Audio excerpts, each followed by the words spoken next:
Makna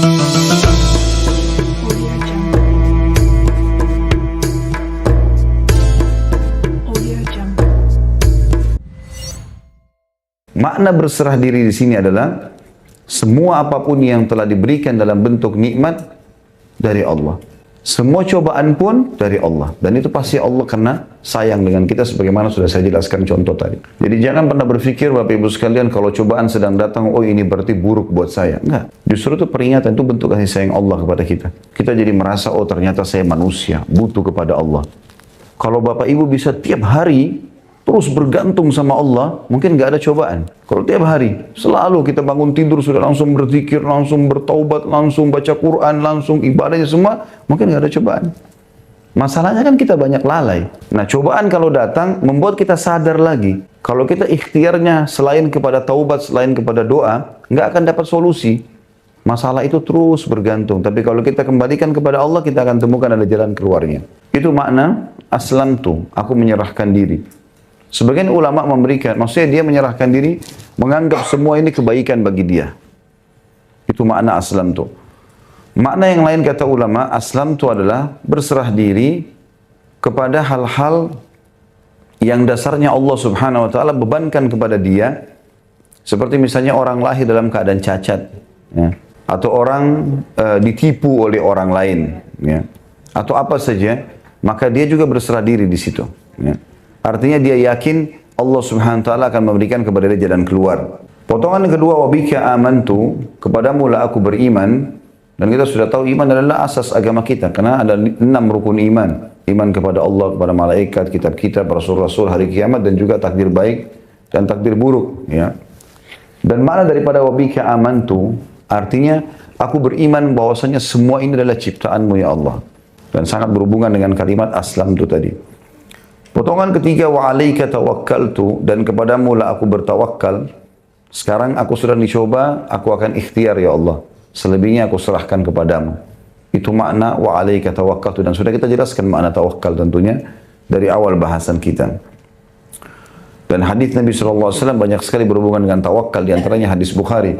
Kalau kalian betul-betul bertawakal kepada Allah, dalam hadis ini katakan hakku tawakkuli. Tawakal yang betul-betul luar biasa. Pokoknya yakin sama Allah, Allah akan bantu. Yang penting saya sudah ikhtiar. Maka kata Nabi SAW, Allah pasti memberikan kepada kalian rezeki sebagaimana induk burung yang keluar di pagi hari mencarikan makanan buat anaknya yang disarang, lalu dia kembali sore hari sudah membawakan makanan untuknya. Memang butuh tawakal. Ya. Pasrah kepada Allah Subhanahu Wa Taala. Tapi setelah ikhtiar. Dan sudah kita jelaskan bedanya tawakal sama tawakul. Ya. Kalau tawakul berserah diri kepada Allah tanpa ikhtiar, dan itu salah. Potongan keempat, wa ilaika anabtu. Makna anabtu di situ adalah kepadamu aku kembali, maksudnya mengembalikan urusanku. Apapun sifatnya. Ya. Apapun perkara, sekecil sampai sebesar apapun kembali kepada Allah.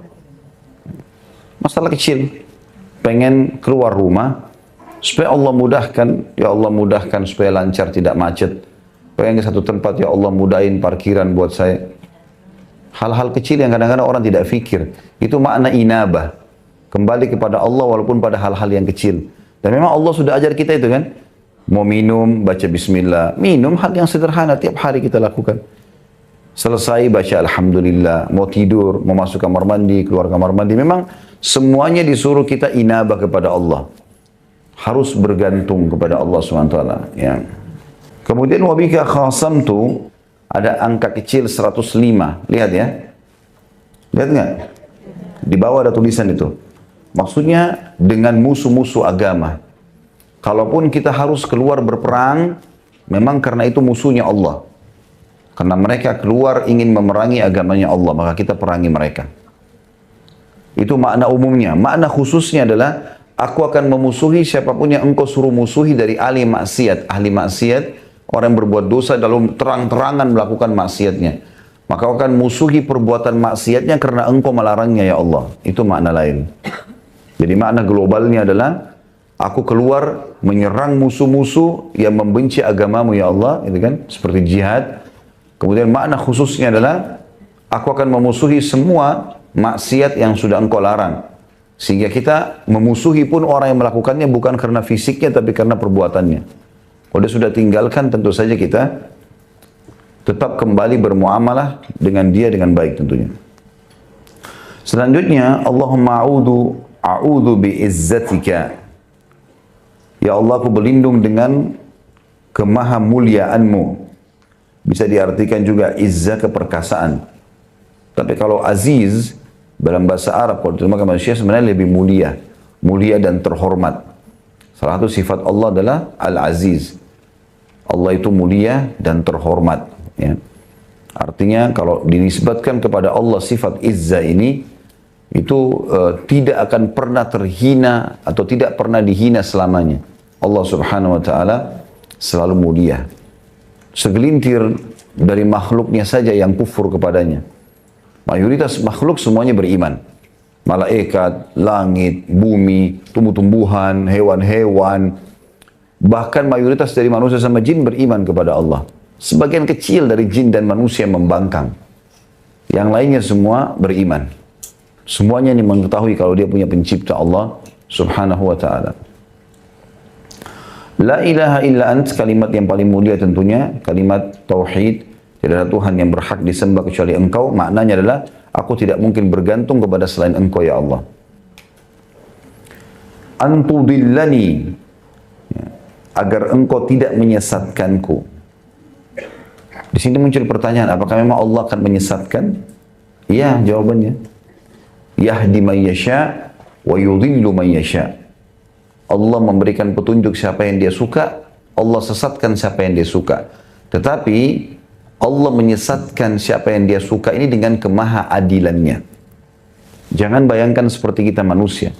Kita kalau marah sama seseorang, lalu kita menghukumnya, itu berbeda dengan Allah SWT. Kalau kita kena emosi, karena ego, ya, karena mungkin kezaliman, kalau Allah tidak. Dengan kemahaadilannya. Seperti misalnya kasus umat-umat sebelum kita yang telah Allah binasakan. Kaum Samud, kaumnya Nabi Saleh, kaum Ad, kaumnya Nabi Hud, Fir'aun, kaumnya Nabi Musa, Namrud dan wilayah Babilonia, kaumnya Nabi Ibrahim. Semua ini kaum negeri Sodom, kaumnya Nabi Lut, Allah binasakan karena mereka sudah diperingatkan oleh Rasul. Utusan-utusan Allah ini bertahun-tahun tidak mau dengar. Maka Allah SWT sesatkan mereka sekalian. Ya. Makna sesatkan di sini, Allah di akhir-akhir setelah peringatan-peringatan terakhir sampai kepada mereka, mereka tidak mau, maka Allah tutup hati-hati mereka, sehingga mereka sama sekali tidak dapat hidayah lagi. Dan mereka sudah tidak punya kesempatan untuk taubat. Makanya umat-umat sebelum kita yang dihukum ini, mereka 3 hari, seminggu, sebelum binasa, itu Allah limpahkan nikmat yang luas pada mereka. Badannya makin sehat, mereka makin tertawa, ya. Hewan-hewan ternaknya makin sehat, buah-buahannya makin subur. Cuaca enak. 3 hari, seminggu sebelum binasa itu. Maka mereka makin lalai. Allah SWT sesatkan mereka dengan itu. Karena Allah sudah tahu ini tidak akan pernah mau mengikuti petunjuk. Itu makna daripada dhalal atau antudillani. Dan Nabi SAW berlindung dengan itu. Jangan sampai ya Allah aku termasuk orang yang melanggar, tidak mau engah dengan peringatanmu, lalu kau sesatkan aku. Sehingga datanglah hukuman Allah. Karena hukuman Allah, Bapak Ibu sekalian, tidak akan datang kecuali pada orang yang sudah puncak pembangkangan. Ya, peringatan-peringatan datang, tadi saya kasih contoh tahapan-tahapannya. Nanti terakhir tetap ngotot lakukan, maka sekalian Allah hukum. Dan itu bahaya. Allah menggunakan kalimat dalam Al-Quran tentang masalah ini, akhadnahum bagtah. Kalau mereka tetap lalai dan sudah sampai pada puncak peringatan tidak mau tahu, maka kami akan menghukum mereka sekonyong-konyong, tiba-tiba. Dan mereka tidak sangka. Antal hayyul ladzi la tamut wal ins wal jinn wal ins yamutun. Karena engkau adalah zat yang maha hidup dan tidak akan pernah mati. Oleh karena itu aku memohon kepadamu, sementara jin dan manusia semuanya mati. Ini sifat Allah yang mulia namanya Al-Hayy. Al-Hayy yang maha hidup. Biasanya di dalam doa-doa Nabi SAW yang lain, digabung antara Al-Hayyul Qayyum. Seperti dalam ayat kursi misalnya, ya, Allahu la ilaha illa wal hayyul qayyum. Allah yang tidak ada Tuhan yang berhak disembah Tuhan selain Dia yang maha hidup dan maha berdiri sendiri. Atau makna lain qayyum adalah selalu mengurus makhluknya. Hayy ini adalah sifat mulia dari Allah SWT. Dan ada satu hadis yang mulia tentang masalah istighfar. Istighfar ini bisa mendapatkan keutamaan sampai membersihkan semua dosa. Justru kan ada sifat hayy-nya Allah di situ. Yang bunyinya astaghfirullahil azim alladzi la ilaha illa huwal hayyul qayyum wa atubu ilaih. Kata Nabi SAW, siapa yang baca istighfar ini akan diampuni dosanya walaupun sebanyak buih di lautan. Penyebabnya adalah karena ada sifat al-hayyul qayyum di situ.